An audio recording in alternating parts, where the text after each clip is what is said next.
Merhabalar değerli izleyicilerimiz. Bugün de bir seçim programıyla Adana'da Seyhan Gülbahçesi Mahallesi'ndeyiz.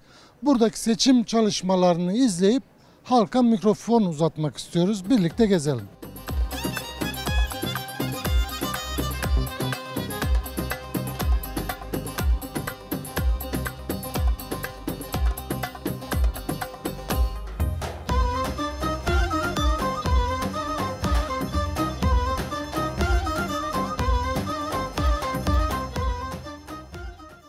Merhabalar hocam. Merhaba, Nasılsınız?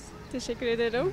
Siz genç bir kadın olarak Adana'daki seçim çalışmalarını nasıl görüyorsunuz ve bu seçimden beklentileriniz neler? Seçimden beklentimiz çok yüksek ve kazanacağımıza inanıyorum. Büyük bir direnişle. Herkes çok coşkulu, heyecanlı. 14 Mayıs'ı iple çekiyoruz, öyle söyleyeyim. Biz de iyiyiz. Biz de aynen 14 Mayıs'ı o kadar çok heyecanla, umutla ve hani sonunda belki özgürlük olur, bir şeyler değişir de hem eğitim adına, hem sağlık adına, hem barış adına, her adına güzel bir şeyler olur diye düşünüyoruz. Her şey çok değişecek. HDP kapanmış olabilir ama Yeşil Sol Parti ile devam edeceğiz ve kazanacağız. Peki son olarak üçünüz birlikte ne söylemek istiyorsunuz? Üçümüz bir arada. Sadece vicdanlarının sesini dinlesinler ve öyle seçime gitsinler. Partimizden Dinleyin. Merhaba, nasılsın? İyiyim dayı, seni sormalı. Sağ olasın. Şimdi seçim çalışmaları Adana'da başladı. Sen bu çalışmaları nasıl görüyorsun? Bir genç olarak bu seçimden beklentilerin neler? Valla bu beklentilerim neler olacak? İnşallah bizim bu Yeşil Partimiz inşallah ilerleyecek, geçecek. Yani dilene kazanacağız. Allah'ın izniyle. Geçen sene 2 taneydi, bu sene 10 tane belki çıkarırız inşallah. Ama durum belli zaten. Bizi Tayyip mahvetti, paramparça etti. Hani tamam Cumhurbaşkanı çıkarmamış olabiliriz ama hani gene bir Selahattin Demirtaş'ın dediği gibi biz kime hedef gösterirse biz ona oyumuzu veririz zaten. Ne olacağı belli olmaz. Peki buradan seçmenlere, gençlere bir çağrım var mı? Vallahi oy namustur. Yani ne olursa olsun kendi olsun. Yani dik olsun, diline sahip çıksın. Odur. Peki sağ olasın. Rica ederim dayı. Vallahi.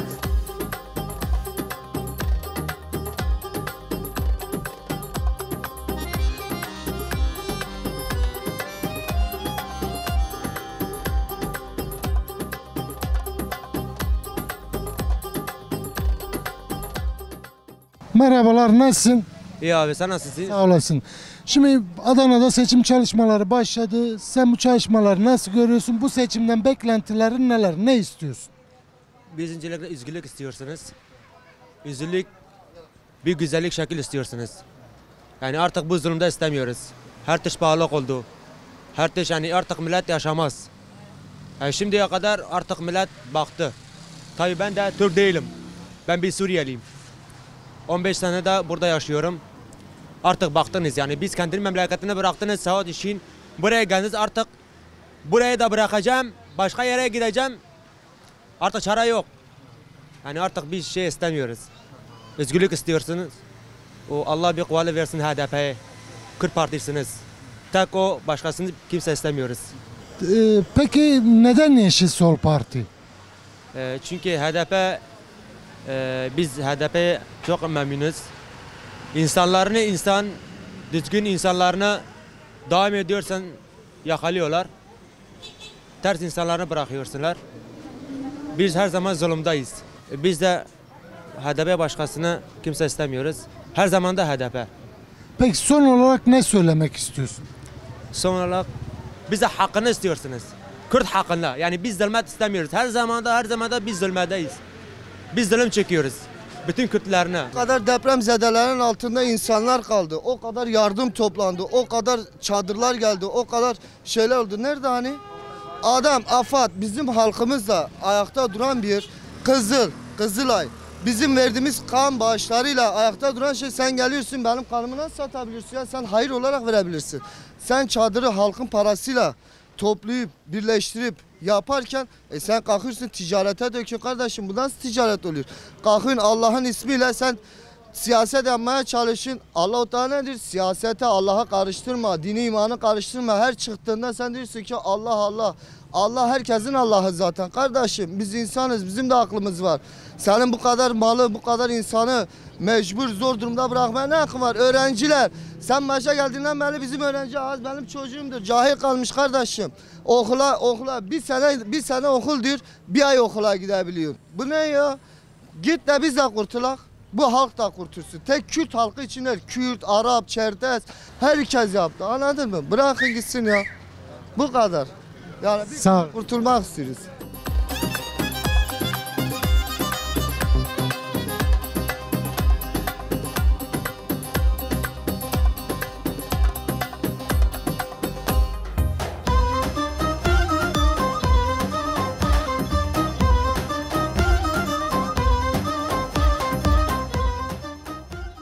Burada bir seçim etkinliği yapıldı. Siz de buradasınız. Adana'nın genelinde Adana'ya dair seçim durumu sizce nasıl, çalışmalar ne durumda? Bir de seçimden beklentileriniz neler? Seçimden beklentilerimiz yani inşallah yine biz Kürtler kazanacağız. İnşallah daha çok yükseliriz. Milletvekilimiz sayımız yükselir. Bunu istiyoruz.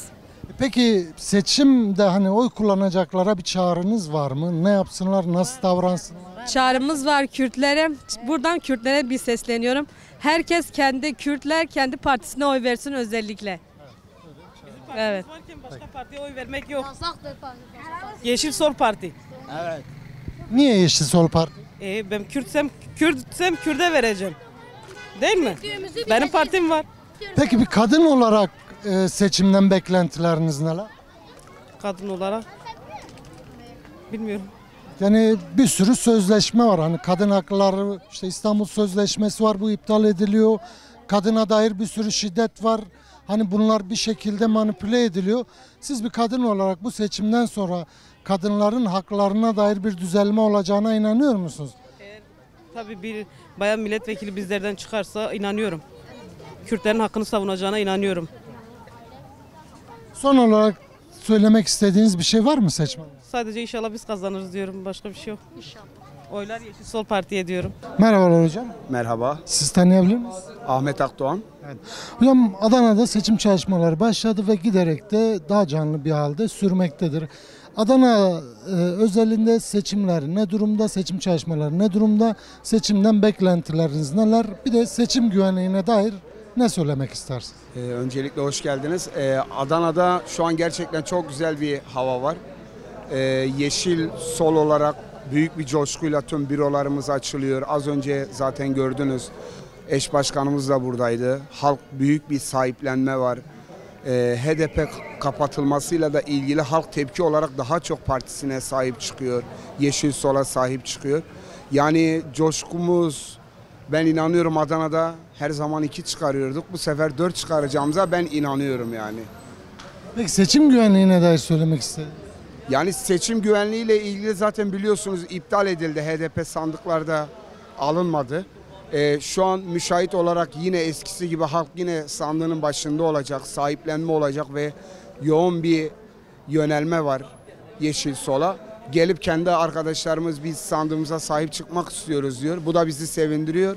Daha da güç katıyor. Teşekkürler. Ben teşekkür ederim. Emeklerinize sağlık.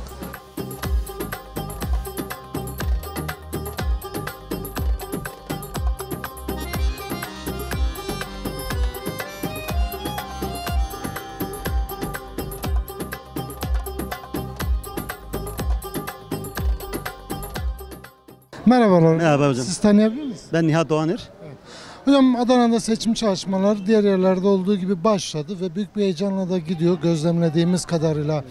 Siz Adana yerelindeki duruma ve Türkiye geneline dair düşünceleriniz neler? Valla şimdi geçmişe baktığımızda geçmişle bugün arasında çok büyük farklar var. Yani bu AKP sisteminin 20 yıldan beridir Türkiye'de yaptığı yıkım, despot yönetimi halkın büyük bir Yani büyük bir sıkıntılar var. Bu sıkıntılar siyasi ve ekonomiklerdir.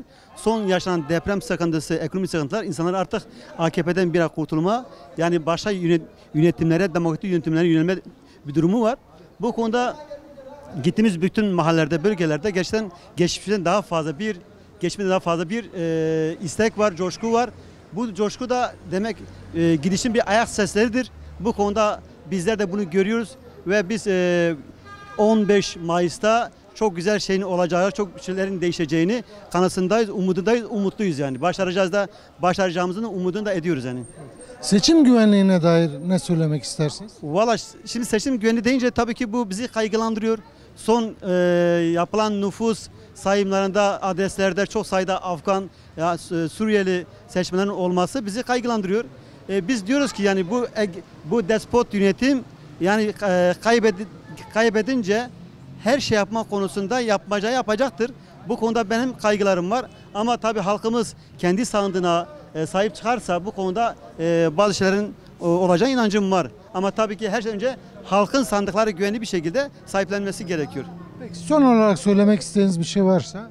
Benim diyeceğim şu, yani artık biz 20 yıldan beridir yaşadığımız bu zulüm, gözyaşı ve despot yönetimin bir an önce değişmesi gerekiyor, gitmesi gerekiyor. Bu konuda biz de bu konuda hepimize ne gerekiyorsa bir vatandaş gibi oyumuzu vereceğiz ve biz 15 Mayıs'ta bir başarıyla elde edeceğimiz konusunda temin ediyorum yani. Peki, teşekkürler. Teşekkür ederim, sağ olun.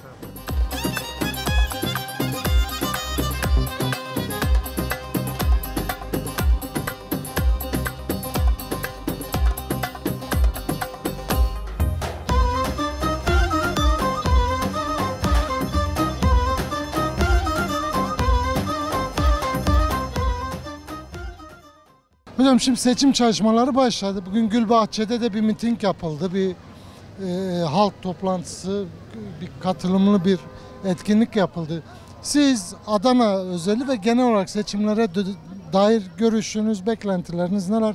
Kısaca almak isterim. Valla beklentilerimiz şu, yani bizim halkımızdan umutluyuz. Yani bu saray düzeni değişmek zorunda. Bundan sonra Adana, yani Adana geneli olarak, bir de genel olarak Türkiye genelinde halk gerçekten çok sıkıldı bu sistemden, bu saray rejiminden. Bir an önce herkes 14 Mayıs'ı bekliyor. Bunları göndereceğiz yani. Başka çare yok. Yani bunlar artık Türkiye yönetecek ne güçteler ne hak ediyorlar. Çünkü zulüm had safhada yani. Bu insanlar artık bu halk yani bu zulmü kırmak istiyor ve kıracaklar. İnanıyoruz ki halkımızda da güvenimiz tam. Burada biz halk olarak bu saray rejimini göndereceğiz. Kararlıyız. Peki seçim güvenliğine dair söyleyeceğiniz, halkla paylaşacağınız? Tabii ki Yeşil biz HDP olarak resmi olarak bulunduracak, yani yöneticilerimiz bulunduracak seçim yani sandıklarda. Ama şu an yani HDP'yi bu kapatma nedeniyle Yeşil Sol olduğu için biz ancak müşahit olarak yine sandıklara sahip çıkacağız. Elimizden geldiği bütün, yani Adana'nın geneli olarak sandıklara sahip çıkacağız. Müşahit, yani her sandıkta illa Yeşil Sol'un müşahitleri olacaktır. Bunda halkımızın hiç kuşkusu olmasın. Seçim gibi, ama tabii ki bu rejimin ne yapacağı da belli olmaz. Ta ki torbaları bu seçim kuruluna götürene kadar da elden bırakmayacağız şeyi. Teşekkürler. Sağ olun, siz de var olun. Başarılar dileriz size de.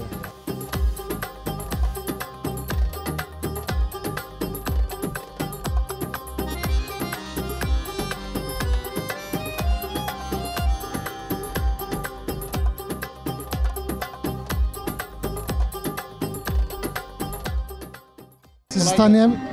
Vedat Özkan, ben avukatım. Hocam Adana'da da yine birçok yerde olduğu gibi seçim çalışmaları giderek hızlanıyor. Sizin buradaki çalışmalara dair seçim atmosferine ve dair görüşleriniz ve Türkiye geneline dair beklentileriniz neler, kısaca öğrenmek istedim. Tabii kritik bir seçim Türkiye'nin genelinde, Türkiye için, Türkiye'nin seçimi açısından kritik bir seçim. Önemli sonuçlara gebe bir seçim. Bu nedenle ciddi bir seçim satına girilmiş durumda. Adana'da da buna ilişkin Ramazan ayı olması itibariyle, adayların yeni açıklanmış olması itibariyle planlama ve programın halen aşamaların devam ediyor olması nedeniyle tam istenilen aşamaya gelmediyse de genel bir uyanış, bakış, sahiplenme var.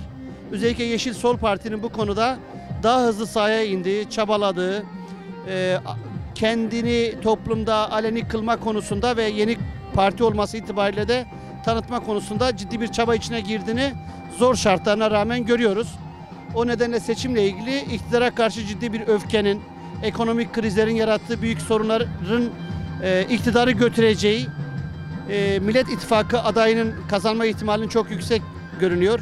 Yine Yeşil Sol Parti'nin tabandan kaynaklı ciddi bir ilgi gördüğü, bu adaletsizliklere, yolsuzluklara, yasaklara karşı da ciddi bir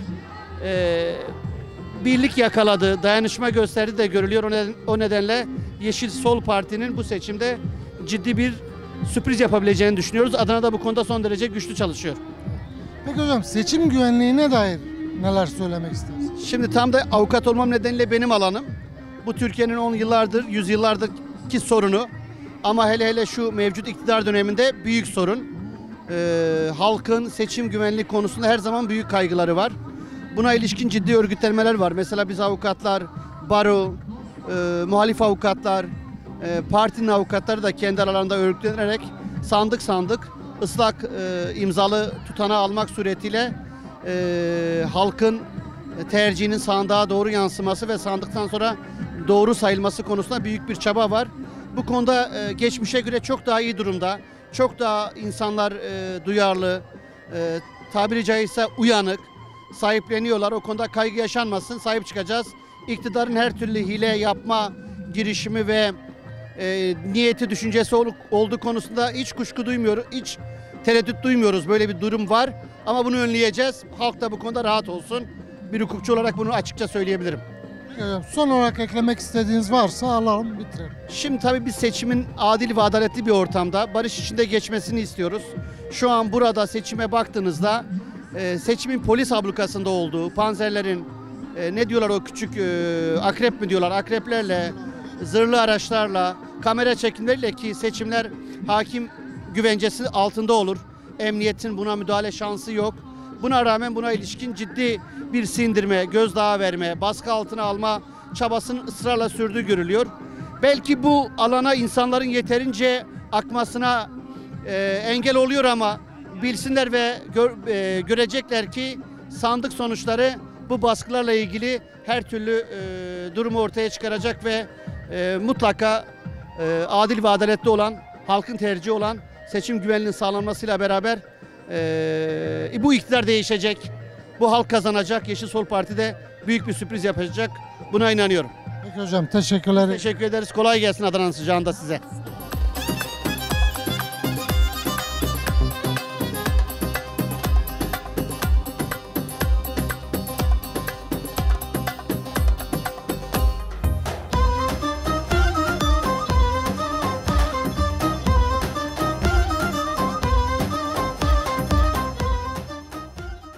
Merhabalar değerli izleyicilerimiz. Bugün Adana'da Gül Bahçesi'ndeydik. Seyhan Gül Bahçesi'ndeydik. Burada bir büro açılışı oldu.